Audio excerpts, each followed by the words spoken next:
네, 반갑습니다. 네, 안드레입니다. 오늘은 미국 대선과 주식시장에 대해서 얘기를 해볼 건데 좀 썸네일이 자극적이어서 그 부분을 이해해 주세요.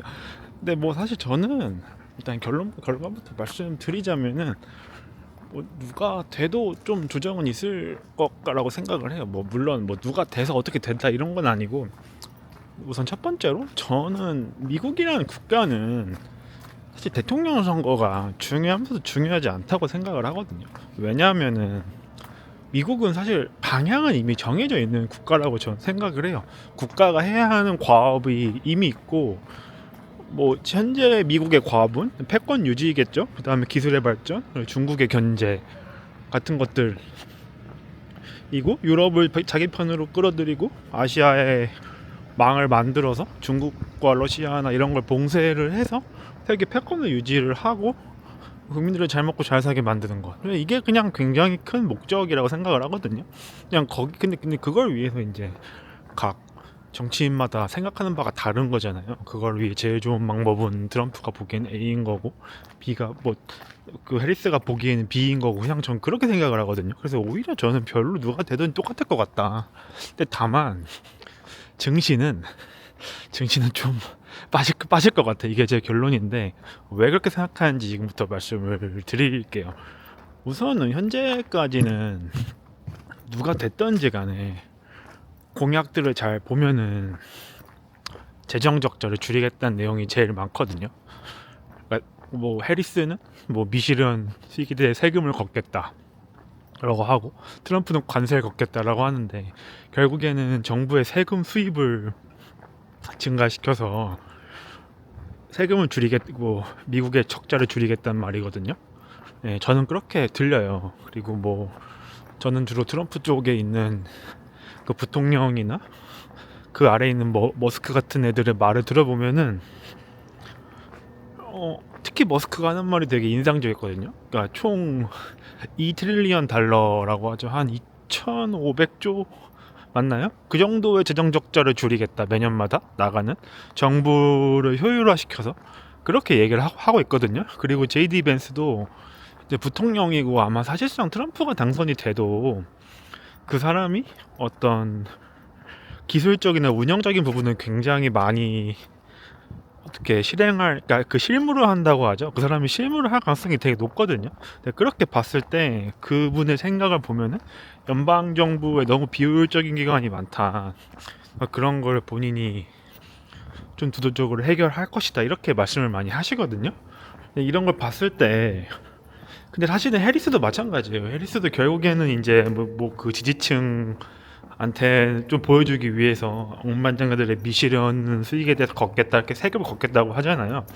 근데 결국에는 이제 누가 되든지 간에 양극화를 줄이고, 그리고 인플레이션을 잡고, 그리고 정부 재정 적자를 축소시키고, 이게 되게 포인트라고 보거든요. 지금 현재 미국이 나가야 될. 왜냐하면 이제 결국 중국과의 경쟁은 장기 레이스란 말이에요. 단기적으로 끝나는 게 아니에요. 그래서 사실 지금 이미 미국이 많이 앞서 있죠. 그래서 이런 순간에 조금 쉬어갈 것 같아요. 좀 쉬면서 정부를 다시 재정비하고, 또 지금 현재 연방 정부의 어떤 지출이나 이런 게 되게 좀 비효율적인 부분이 되게 많다고 하더라고요. 실제 미국 정부에 대해서 연구하는 연구자들은. 그래서 그런 것들을 되게 효율화하고, 앞으로 왜 미래의 미국에 더 적절한 구조를 만들고, 그러니까 미국은 계속해서 이제 발전을 하기 위해서 정치 시스템이나 이런 걸 많이 바꿔온 나라거든요. 우리가 모르게 되게 효율적으로. 그러니까 사실상 현재의 미국이 갖춰지게 된, 지금의 정부 조직이 갖춰지게 된 건 이제 아무래도 그 루스벨트 대통령이 그 케인즈를 통해서 되게 거대화된 정부 관료 시스템을 만들고, 현재 관료 시스템가 이제 사회 전반에 필요한 자원들을 투입하면서 미국의 어떤 연방 정부라는 시스템이 이렇게 커진 거라고 생각을 하거든요. 다만 근데 이제 미래에도 이런 거대한 정부 시스템이 필요한가, 이렇게 봤을 때는 좀 더 효율적이고 좀 스마트한 조직이 될 필요가 있다, 좀 이렇게 보고 있는 것 같더라고요, 미국에 있는 엘리트 계층들은.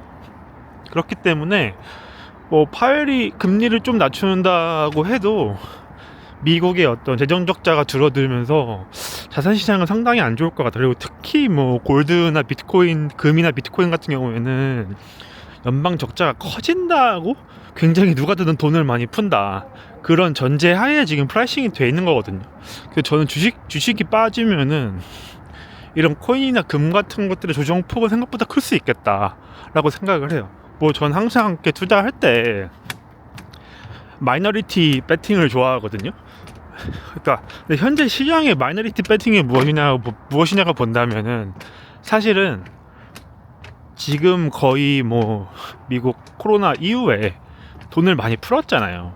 그러니까 현금의 가치는 쓰레기다라는 인식이 메이저 배팅인 것 같아요. 항상 현금은 중요하고 유용하고 뭐 이게 되게 뭔가 그런 게 아니고 현금의 가치는 항상 하락하고, 그래서 그거를 주식이나 금이나 비트코인으로 해지를 해야 된다, 뭐 이렇게 보고 있는 게 메이저리티 빼신 것 같거든요. 근데 이제 오히려 반대로 봤을 때 뭔가 현금이나 달러화 가치가 좀 더 올라갈 수 있는, 왜냐면 이제 정부가 재정을 적게 풀면은 그만큼 달러가 귀하잖아요. 그러다 보니까 금리를 좀 내려도 당분간은 좀 자산시장이 조정을 받으면서 현금의 가치가 상대적으로 올라가지 않을까. 그래서 뭐 지금 워렌 버핏의 포트폴리오 1등이 지금 현금이잖아요. 뭐 다른 주식이 아니라 현금이잖아요. 그러니까 왜 우리가 그냥 되게 당연하게 생각하는 거에 대해서 좀 의심할 필요가 있다라고 생각을 하는데, 물론 뭐 현금이라고 지금 중요하다고 해서 뭐 다 팔자 이런 건 아니고 뭐 그냥 반반 정도, 예. 물반 고기 반, 아니면 치킨 프라이드 반, 양념 반처럼 뭐 주식 반, 나머지는 뭐 현금 반, 아니면은 뭐 본인 포트폴리오에 금이나 비트코인 같은 것도 있다면은 뭐 그런 자산들 반, 나머지 현금 반, 이 정도가 좀 적절하지 않을까 좀 생각이 들긴 합니다. 네.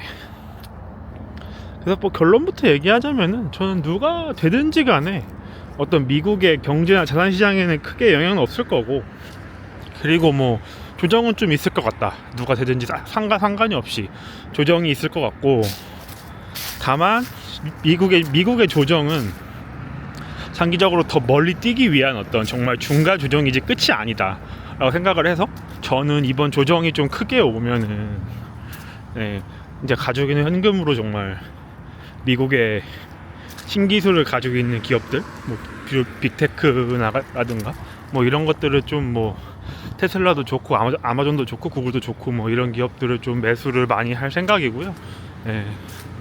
장기적으로는 뭐 가격은 좀 빠지더라도 결국에는 기술, 뭐 패권, 뭐 영향력 이런 거 있어서 미국이 그냥 압도적이기 때문에 미국의 세기는 끝나지 않을 것 같다 라고 생각을 하고 있습니다. 네, 이상입니다.